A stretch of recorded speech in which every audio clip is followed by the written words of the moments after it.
Muito boa noite, é com muita alegria que nós começamos mais um programa de Direção Espiritual. A gente sabe que na nossa vida, o desafio constante de se manter sem desistir é bravo, não é brincadeira. É mais fácil desistir. Continuar, perseverar, custa caro muitas vezes para nós. E eu sempre digo que o grande perigo na vida é quando a gente não percebe que está desistindo. Quando alguém lá no meio do jogo fala, olha, parei, não quero mais. Você sabe que ele desistiu, ele sabe que desistiu. Pediu para sair. Claramente, todos estão vendo que ele desistiu. O problema é quando você percebe que tem um jogador que não está dando mais o seu sangue, quando não está se esforçando mais, está prejudicando o time, porque nem ele mesmo percebe que já desistiu. Antes mesmo da partida terminar, mesmo estando de corpo presente no campo, ele já deixou de jogar há muito tempo. Essa é a desistência perigosa. É a desistência velada. É aquela que a gente corre o risco de fazer sem perceber que está fazendo. Num jogo de futebol, o que vai ser o problema? A gente vai jogar com um jogador a menos, que está lá meio morto no meio do campo, fingindo que está jogando. E aí o prejuízo é perder um campeonato, perder uma Copa do Mundo, como já aconteceu. Vocês se recordam quando nós estávamos disputando aquela Copa contra a França, na final? O nosso maior craque, o grande Ronaldinho, não estava em campo, muito embora estivesse lá jogando. Porque ele não estava inteiro, né? Polêmico o jogo, ninguém sabe o que aconteceu. O que a gente sabe é que o Ronaldinho estava em campo, mas não estava jogando. Perder uma Copa do Mundo, a gente chora uns 2, 3 dias e passa, né? Mesmo que tem uma coisa irracional, é a gente chorar quando o nosso time perde, né? Porque o que a gente perdeu na verdade? Claro que ganhar é bom, mas um time ali no jogo de futebol, isso passa. Agora, quando é a vida da gente que está em jogo, essa negligência nós não podemos permitir. E mesmo que outros jogadores façam parte do jogo da nossa vida, o principal jogador é você. É você que tem que fazer a defesa, você é o goleiro, você faz a defesa, mas você também é o meio de campo e você é o artilheiro. Tem que ser o artilheiro. Tem que ser o centroavante, aquele que faz o gol. Sabe por quê? Porque nessa partida, ainda que você tenha outras pessoas jogando com você, o protagonismo é seu. E se você começa a entregar os pontos, se você começa a desistir, daqui a pouco você não tem mais condições de vencer. Por quê? Acostumou-se com a desistência, acostumou a perder. Foi abrindo mão de coisas preciosas, de situações preciosas, de pessoas preciosas, de realidades preciosas, porque não estava atento com o jogo que estava acontecendo. Sabe, minha gente, eu tenho pedido muito a Deus de me dar a sensibilidade de perceber a vida que eu estou vivendo. Eu não quero viver sem perceber a vida. Eu não quero correr o risco de que a pressa dos meus dias venha me retirar a capacidade de saborear cada momento que eu posso viver.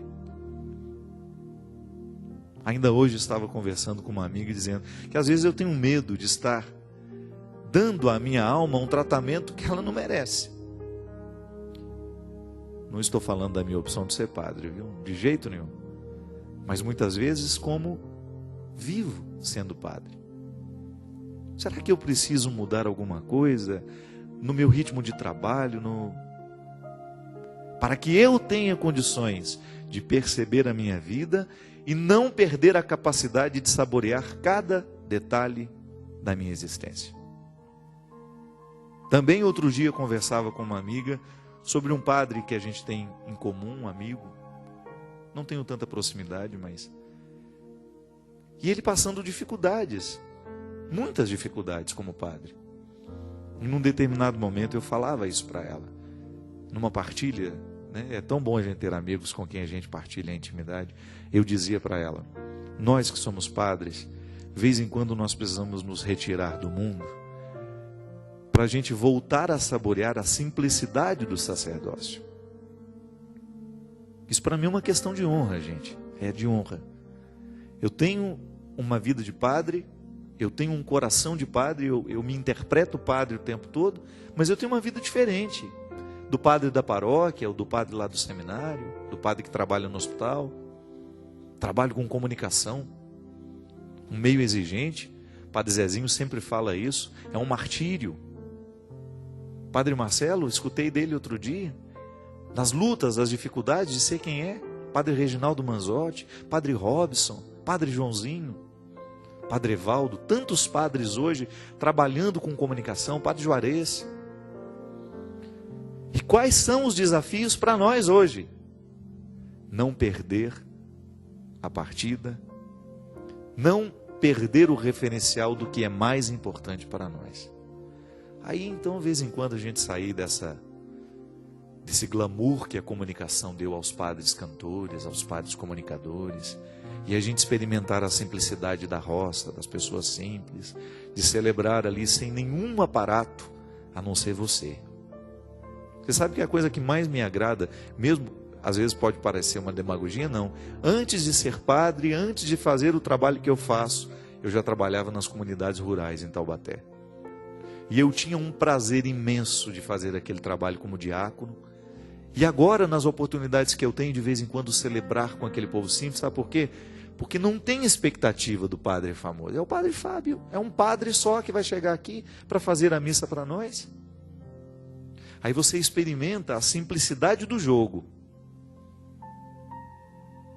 em que você, sem a necessidade de muitas artimanhas, cumpre bem o papel de ser quem você é.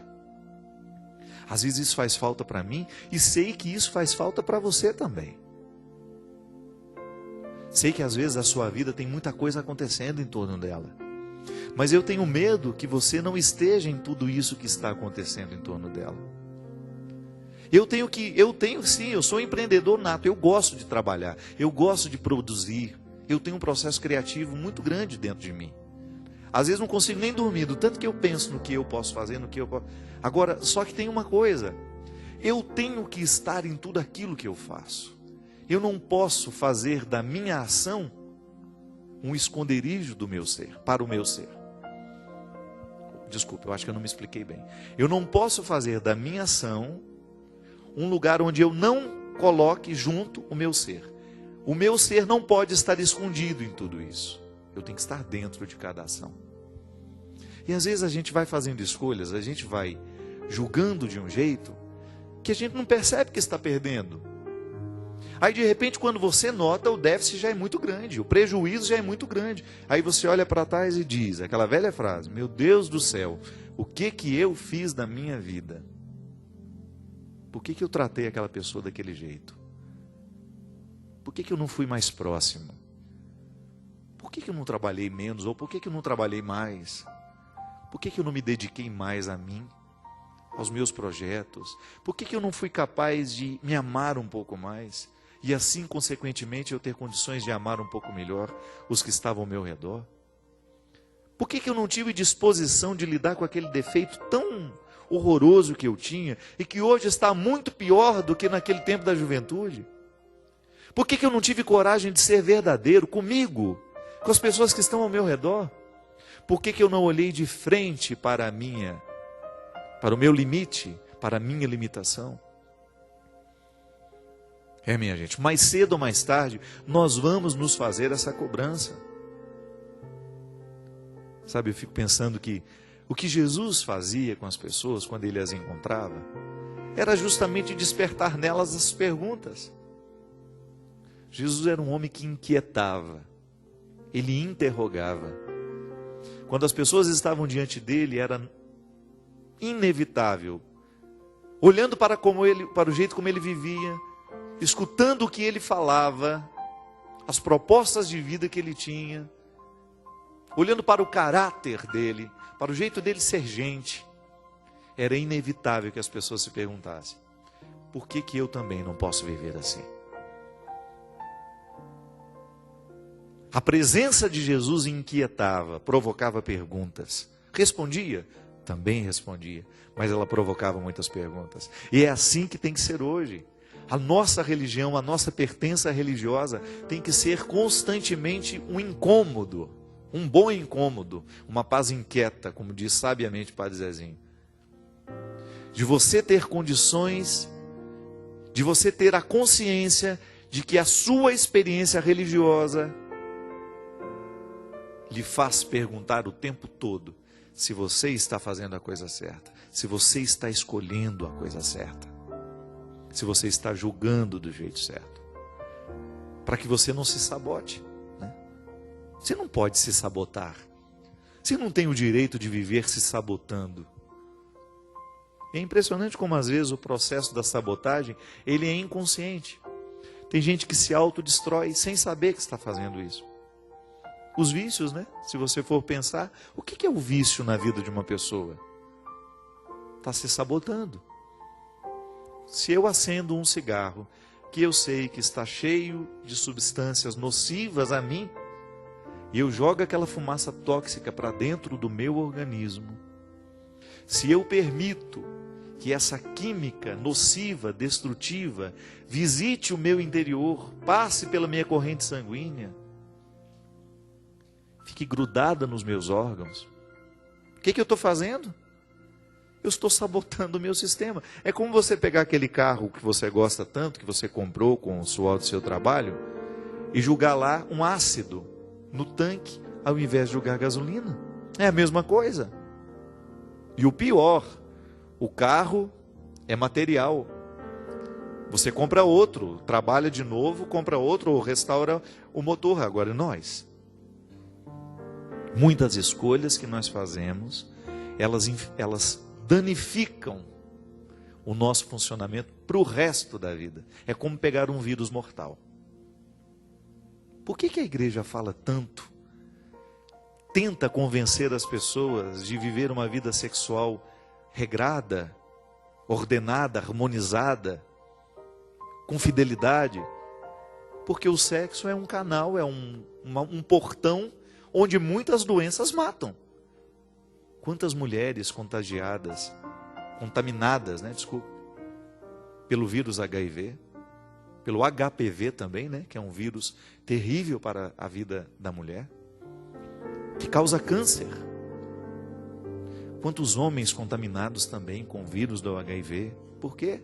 Porque fizeram escolhas erradas, porque não souberam se cuidar, porque não tiveram respeito pelos limites do corpo. Quantas pessoas com câncer? Por quê? Porque se alimentaram mal, porque não fizeram a coisa certa, porque permitiram que o estresse fosse muito maior do que deveria ser, porque é inevitável, é claro que a gente se estressa. Mas quando você eleva o estresse a níveis muito altos, quando você não cria o seu espaço para o seu descanso, para a sua reflexão, para a sua parada, você corre o risco de estar alimentando doenças. Sabotagens, minha gente, que nós vamos fazendo. O álcool. Quantas famílias sendo destruídas pelo álcool do pai, ou da mãe, ou de um irmão. Alguém na família que está sendo sabotado pela droga. É um absurdo. Você vê, hoje a gente sabe o malefício que o crack causa. Não só no psíquico de uma pessoa, mas a destruição de neurônios.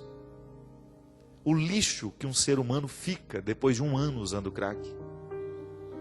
E a pessoa vai lá livremente, busca a primeira pedra, fumou a segunda, fumou a terceira e já está viciado.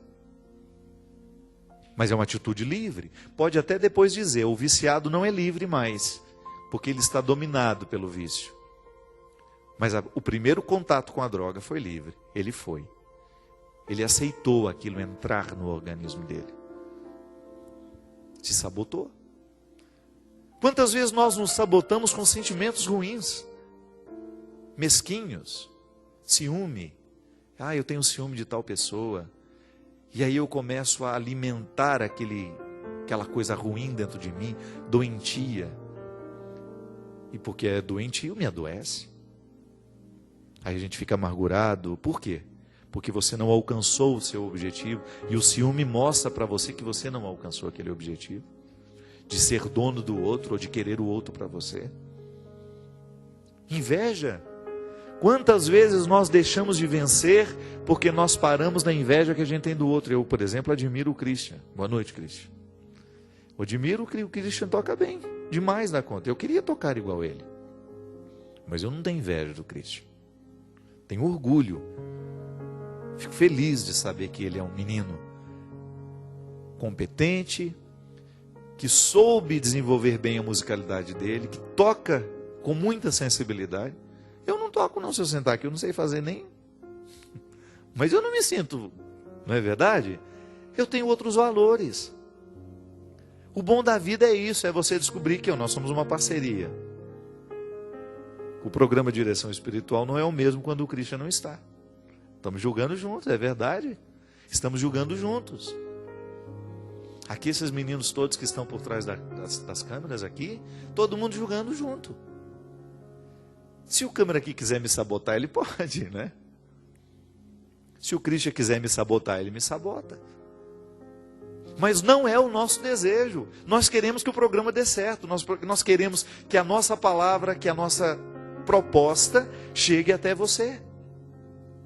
Para que, quem sabe, ao encontrar aí, você despejado nessa cama uma hora dessa, né? Ou já quase arriando para ir dormir no sofá, a gente possa lhe convencer de não querer a destruição, de não querer se sabotar, de não querer se destruir, mas de, quem sabe, você voltar a acreditar, de você voltar a ter a possibilidade de um novo tempo, de acreditar que ainda existem coisas boas reservadas para você, que você pode parar de fumar hoje, que você pode parar de beber hoje, que você pode voltar a se amar, que você pode parar de usar essa droga que está lhe destruindo, que você pode jogar fora todos os sentimentos mesquinhos que porventura você tem alimentado dentro do seu coração, que você pode abrir as janelas da sua casa para que um novo ar venha espantar, jogar fora esse ar mofado, estragado que você tem sorvido sem perceber. Você já percebeu que às vezes você entra num ambiente que está com um cheiro horroroso e quem está lá dentro não percebe? Porque já se acostumou. É assim. Muita gente desistiu e não percebe que desistiu. Está vivendo um processo autodestrutivo e, infelizmente, não acredita em quem está alertando, ou às vezes nem tem alguém para alertar.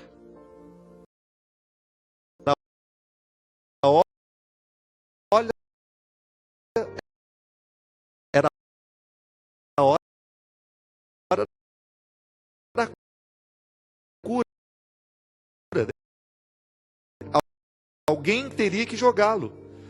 Ele estava há 20 e tantos anos ali naquela beirada da piscina. E olha que frase triste. Quando Jesus perguntou para ele: por que você não se joga nessas águas para você ter curado? Para você ser curado. E a frase triste: eu não tenho ninguém. A solidão. Não tenho ninguém que me abra os olhos. Não tenho ninguém que me motive. Não tenho ninguém que me encaminhe para uma mudança. Às vezes essa solidão só vai ser quebrada quando a gente sai na direção de alguém que finalmente possa nos ajudar. Aí procura alguém perto. Não fique sonhando com os que estão distantes, não. Ah, eu quero ser amigo do fulano de tal.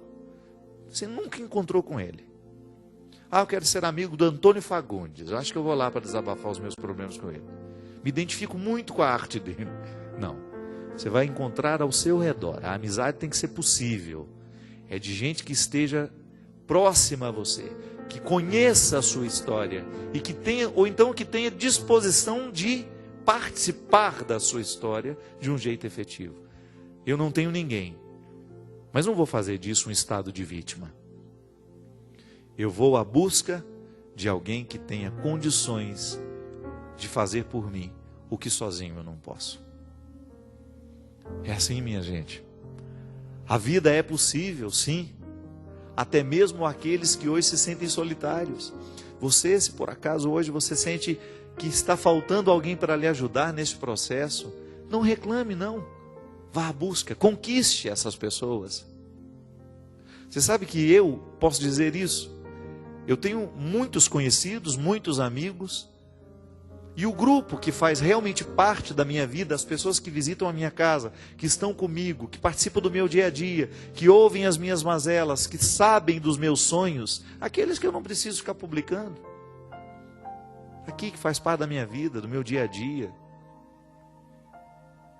Essas pessoas são muito qualificadas e eu agradeço muito a Deus todos os dias por eu ter essas pessoas na minha vida. Mas eu vou te falar uma coisa, elas foram conquistadas. Aí você pode dizer, Padre Fábio, é porque o senhor é muito conhecido. Então, não é não. Porque muitas dessas pessoas estão comigo muito antes de tudo isso ter acontecido na minha vida. Até mesmo antes de eu ser padre. São as pessoas que conhecem a minha verdade. Não que eu minta para você aqui, não. Estou falando das minhas mazelas. E eu faço questão de contá-las, sim. Sou um homem público e faço questão de contar as mazelas que eu tenho. Sabe por quê? É um jeito que eu tenho de me comprometer para que eu não fique me sabotando. É um jeito que eu descobri de ser mais livre, de não ficar tão preocupado quando alguém descobrir que eu tenho esse defeito. Eu já contei ele publicamente, você só vai ver ele acontecendo na particularidade. Faça assim também. Tenha a oportunidade de alcançar, de conquistar essas pessoas que vão lhe dar condições de você ser livre. E sendo livre, você ter condições de superar-se, de ir além, de não desistir. Para isso vivemos. Para a gente chegar ao final com aquela certeza, com aquela boa sensação de missão cumprida. Ligue para nós, 0 operadora 12 31 86 2600. Vamos para um rápido intervalo, mas a gente volta já já.